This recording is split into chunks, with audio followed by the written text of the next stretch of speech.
ময়লা চাঁদ লিখেছেন নির্মলেন্দু গুণ।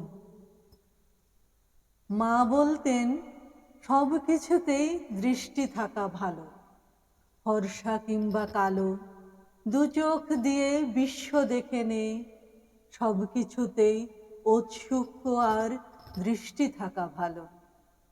জয়ন্তী আর পাহাড় থেকে উড়তো যখন তুলো, গোল উঠোনে চাঁদের ছবি এঁকে মা বলতেন ডেকে, চাঁদের দেশে বসত করে থুত্থুড়ে এক বুড়ি, সেই তো ওড়ায় সাদা তুলো ভালো মন্দের ঘুড়ি। 19 বছর পর মাথার উপর চাঁদ উঠেছে আজও, বুকের পাশে তেমনি আছে সাঁঝও, শুধু ওই বুড়িটা নেই।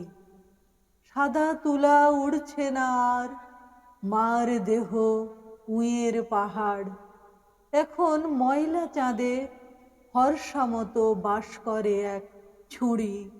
কাঁচুলি নেই, উলঙ্গ বুক, বয়স 19-20। ধন্যবাদ।